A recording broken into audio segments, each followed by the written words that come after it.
Good morning दोस्तों। अपना जो लेसन चल रहा था लेसन नंबर 13 यानी पशुओं की नस्लें, ब्रीड ऑफ एनिमल यानी एनिमल्स ब्रीड्स, पशुओं की नस्लों के बारे में अपन पढ़ रहे थे। और पशुओं की नस्लों में अपन ने गाय की नस्लें पढ़ ली थी। ठीक है, तो गाय की नस्लों के बारे में जो अपना अगला टॉपिक आता है गाय की नस्लों के बाद में, वो आता है भैंस की नस्लें यानी ब्रीड ऑफ बफेलो। आज अपन पढ़ेंगे भैंस की नस्लों के बारे में, लेकिन उससे पहले अपन इसमें थोड़ी सी सामान्य जानकारी पढ़ेंगे और उसके बाद अपन पढ़ेंगे कि भैंस कितने प्रकार की होती है, कौन कौन सी नस्ल की भैंस है जो अपनी 12th क्लास के सिलेबस में है, उनकी एक एक करके अपन डिटेल से अध्ययन करेंगे। लेकिन उससे पहले अपन भैंस की जो सामान्य जानकारी है, जनरल जो उसका इंट्रोडक्शन है, उसके बारे में थोड़ा सा अध्ययन करते हैं। तो भैंस की नस्लों की बात करें तो विश्व की 95% भैंस एशिया महाद्वीप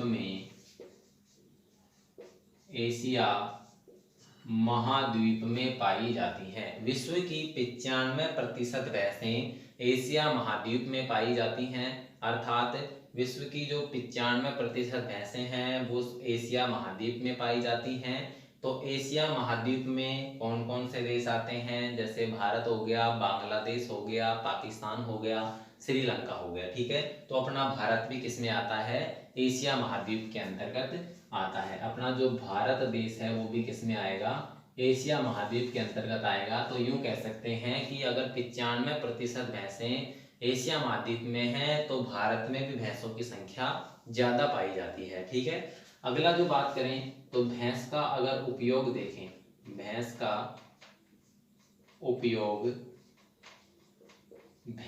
उपयोग मुख्य रूप से दूध उत्पादन के लिए किया जाता है। भैंस का उपयोग मुख्य रूप से दूध उत्पादन के लिए किया जाता है। और नर भैंस का उपयोग कृषि कार्य के लिए किया जाता है। नर भैंस का उपयोग कृषि कार्य के लिए किया जाता है।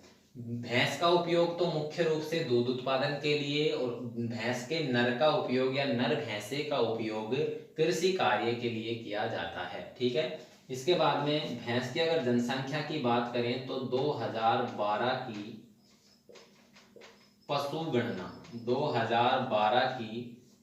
गणना के अनुसार भैंसों की संख्या 1,29,00,000 है। भैंसों की संख्या 1,29,00,000 है। और ये कहाँ की जनसंख्या है, राजस्थान की अपन बात कर रहे हैं। राजस्थान में 2012 की पशु गणना के अनुसार 1,29,00,000 राजस्थान में कुल भैंसों की संख्या है। तो विश्व में 95% जो भैंसें हैं वो एशिया महाद्वीप में पाई जाती हैं, अर्थात कि भारत में भी भैंसों की नस्लें पाई जाती हैं।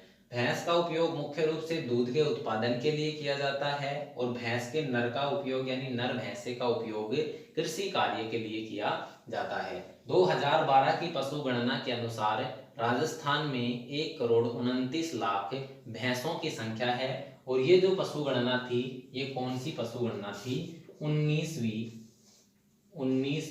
पशु गणना थी। 19वीं पशु गणना 2012 के अनुसार भैंसों की कुल संख्या राजस्थान में 1,29,00,000 है। ठीक है, इसके बाद में बात करें तो भैंस को दो भागों में बांटा गया है।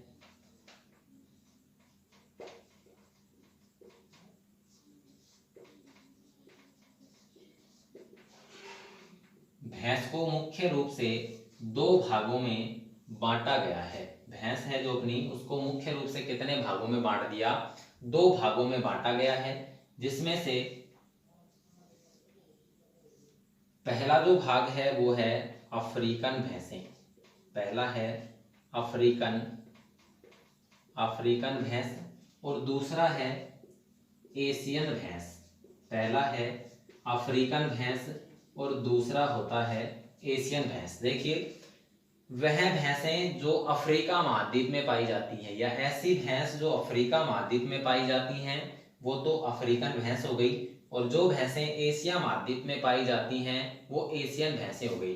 तो अपन को अफ्रीकन भैंसों के बारे में नहीं पढ़ना है, क्योंकि अफ्रीका महाद्वीप में अपना भारत नहीं आता है। भारत किस में आ रहा है? एशिया महाद्वीप में आ रहा है। तो अपन को किसकी नस्लें पढ़नी है? एशियन भैंसों की नस्लों के बारे में अपन अध्ययन करेंगे। तो एशियन भैंस की जो नस्लें हैं इसको भी दो भागों में बांट दिया है। एशियन भैंस की जो नस्लें हैं इसको कितने भागों में बांट दिया? दो भागों में बांट दिया। पहली तो है जंगली भैंस, पहली तो है जंगली भैंस और दूसरी होती है पालतू भैंस। पहली तो है जंगली भैंस और दूसरी है पालतू भैंस। ठीक है, अब देखिए जंगली भैंस का मतलब हो गया वे भैंसें जो जंगल में रहती हैं वो जंगली भैंसें हैं, अर्थात इसके बारे में अपन को नहीं पढ़ना है। अगला आता है पालतू भैंसें। अपन भैंसों को पालतू भैंसों को अपन पालते हैं, तो पालतू भैंसों के बारे में अपन पढ़ेंगे। तो पालतू भैंसों को भी कितने भागों में बांट दिया? दो भागों में बांटा है। पहली तो होती है रिवर, पहली तो होती है रिवर भैंस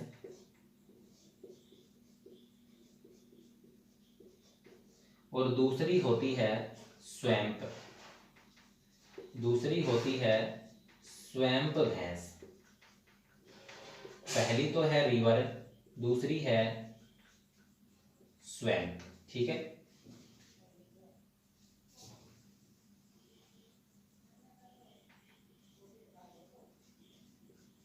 पहली तो है रिवर भैंस और दूसरी है स्वैम्प भैंस। तो रिवर जो भैंस है, रिवर का मतलब होता है नदी, रिवर का मतलब क्या होता है? नदी। और स्वैम्प का मतलब होता है दलदल या फिर कीचड़, दलदल या कीचड़। अब देखिए दोबारा से, भैंस की नस्लों को दो भागों में बांट दिया, अफ्रीकन भैंस, एशियन भैंस। अफ्रीकन भैंस अपन पढ़ेंगे नहीं, एशियन भैंस अपने सिलेबस में है। तो एशियन भैंसों को भी दो भागों में बांट दिया, जंगली भैंस और दूसरी है पालतू भैंस। जंगली भैंसों को अपन को नहीं पढ़ना है। पालतू भैंसों को दो भागों में बांट दिया, रिवर भैंस और दूसरा है स्वैम्प भैंस। रिवर का मतलब तो होता है नदी और स्वैम्प का मतलब होता है दलदल या कीचड़। तो इससे परिभाषा बन जाएगी, वे भैंसें जो नदी में रहती हैं वो तो रिवर भैंस हैं, और वे भैंसें जो दलदल या कीचड़ में रहती हैं उन्हें अपन स्वैम्प भैंसे कहते हैं। अब देखिए इन दोनों के बारे में अपन थोड़ा सा डिटेल से पढ़ेंगे, स्वैम्प और दलदली में कौन कौन से अंतर होते हैं। तो इसकी अपन एक सारणी बनाकर थोड़ा सा अध्ययन करेंगे।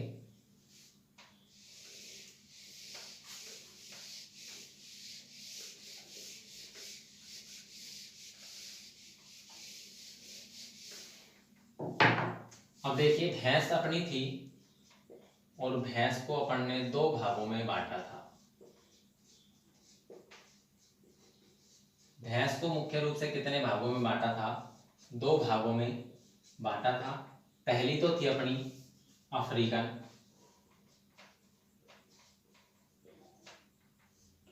अफ्रीकन भैंस और दूसरी थी एशियन, एशियन भैंस। पहली थी अफ्रीकन भैंस और दूसरी थी एशियन भैंस। एशियन भैंस को फिर से दो भागों में बांटा था, एशियन भैंस को फिर से दो भागों में बांटा था। पहली तो थी जंगली और दूसरी थी पालतू। जंगली को अपन नहीं पढ़ेंगे और पालतू को फिर से दो भागों में बांट दिया था। और पालतू में पहली आई थी रिवर भैंस और दूसरी आई थी स्वैम्प भैंस। पहली तो थी रिवर और दूसरी थी स्वैम्प।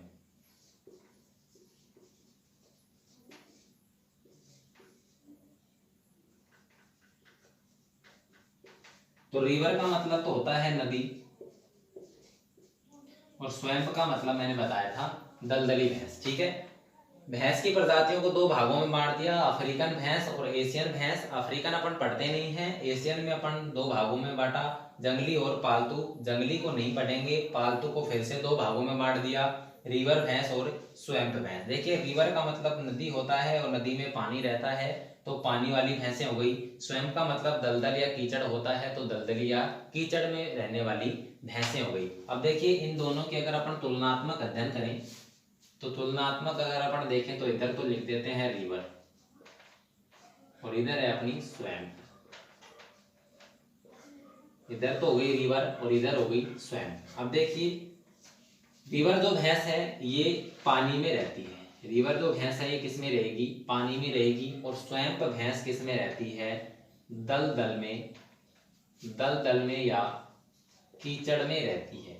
ठीक है, रिवर का मतलब नदी हो गया और नदी में पानी रहता है, तो रिवर भैंस तो किस में होगी? पानी में रहेगी। और उधर हो गया स्वयं का मतलब दलदल या कीचड़, तो स्वयं भैंस किस में रहती है? दलदल या कीचड़ में रहती है। रिवर भैंस पानी में रहती है, स्वयं भैंस दलदल या कीचड़ में रहती है। ठीक है, रिवर भैंस के अंदर गुणसूत्रों की संख्या 50 होती है, 50 गुणसूत्र होते हैं। और स्वयं भैंस में 48 गुणसूत्र होते हैं। ठीक है, क्रोमोसोम की अगर बात करें, गुणसूत्रों की अगर बात करें, तो 50 गुणसूत्र तो किस में होंगे? रिवर में होंगे। और 48 गुणसूत्र किस में होते हैं? स्वयं में होते हैं।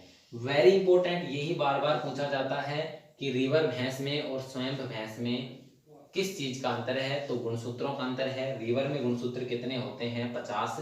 और स्वयं में गुणसूत्र कितने होते हैं? 48। जेट में मुख्य रूप से क्वेश्चन बार बार दोहराया गया हुआ है, बार बार पूछा जाता है, कंपटीशन एग्जाम में पूछा जाता है, और 12th क्लास में भी ये पूछा जा सकता है 1 नंबर के क्वेश्चन में कि स्वयं और रिवर भैंस में कितने कितने गुणसूत्र होते हैं। ठीक है, तो 50 गुणसूत्र तो रिवर में होते हैं और स्वयं में होते हैं 48। यानी कि पानी में रहने वाली जो भैंस है उसमें ज्यादा गुणसूत्र होंगे और दलदल में रहने वाली भैंस में कम गुणसूत्र होते हैं। अब पानी में रहने वाली भैंस है, रिवर भैंस है, तो ये ज्यादा दूध उत्पादन देती है, ये ज्यादा दूध देती है और ये कम दूध देती है। ठीक है, ज्यादा दूध कौन सी देगी? रिवर देगी, पानी में रहेगी। ज्यादा दूध देगी तो ज्यादा गुणसूत्र हैं। दलदली भैंस है, कीचड़ में रहेगी, कम दूध देगी तो कम गुणसूत्र हैं। ठीक है, इसके बाद में रिवर की बात करें तो रिवर में अगर सींग देखें अपन, रिवर के जो सींग हैं वो छोटे होते हैं। रिवर के सींग होते हैं छोटे, क्योंकि अपन अधिक दूध वाली भैंसों को पालते हैं तो उनके सींग कैसे होते हैं? छोटे होते हैं। और कम दूध देने वाली भैंस जो कीचड़ में या फिर दलदल में फंसी रहती हैं, दलदल में रहना पसंद करती हैं, उनके सींग कैसे होते हैं? बड़े होते हैं। तो इनके सींग कैसे होंगे? बड़े, इनके सींग होंगे बड़े। ये इनकी दोनों की विशेषताओं का अंतर है मुख्य रूप से। तो भैंस का शुरू से एक बार दोबारा से मैं आपको बता देता हूं कि भैंस की नस्लों में सामान्य जानकारी की बात करें तो विश्व में 95% भैंसें एशिया महाद्वीप में मिलती हैं। कौन से महाद्वीप में मिलेंगी? एशिया महाद्वीप में मिलती हैं। और एशिया महाद्वीप में जो देश आते हैं जैसे भारत हो गया, पाकिस्तान हो गया, बांग्लादेश हो गया, श्रीलंका हो गया। ठीक है, और उसके अलावा भैंस का जो उपयोग है वो मुख्य रूप से दूध उत्पादन के लिए पाली जाती हैं और नर भैंस का या भैंस के नर का उपयोग कृषि कार्य के लिए किया जाता है। 2012 की पशु गणना के अनुसार अगर भैंसों के अपन जनसंख्या की बात करें तो जनगणना पशु गणना जो 2012 हुई थी वो 19वीं पशु गणना थी। 2012 की पशु गणना के अनुसार राजस्थान में 1,29,00,000 भैंसों की संख्या बताई जाती है। इसके अलावा भैंस की अगर नस्लों की बात करें तो भैंस की नस्लों को मुख्य रूप से 2 भागों में बांटा गया है। पहली होती है अफ्रीकन भैंस, दूसरी होती है एशियन भैंस। देखिए अफ्रीकन भैंस अफ्रीका महाद्वीप में पाई जाती हैं, एशियन भैंस एशिया महाद्वीप में पाई जाती हैं। तो अपना जो भारत है वो अफ्रीका महाद्वीप में नहीं है, एशिया महाद्वीप में है, इसलिए अपन अफ्रीका महाद्वीप की भैंसों को नहीं पढ़ते और एशिया महाद्वीप की भैंसों को पढ़ेंगे। तो एशिया महाद्वीप की भैंसों को जब अपन पढ़ते हैं तो जंगली भैंस और पालतू भैंस 2 भागों में बांट दिया इनको। जंगली जंगल में रहती है, पालतू को अपन पालते हैं। तो जंगली भैंसों के बारे में अपन नहीं पढ़ते, पालतू के बारे में अपन अध्ययन करते हैं। तो पालतू को फिर से 2 भागों में बांट दिया गया, एक होती है रिवर भैंस और दूसरी होती है स्वयं। रिवर का मतलब होता है नदी और स्वयं का मतलब होता है दलदल। ठीक है, रिवर का मतलब नदी और नदी में रहता है पानी, तो पानी वाली भैंस हो गई रिवर।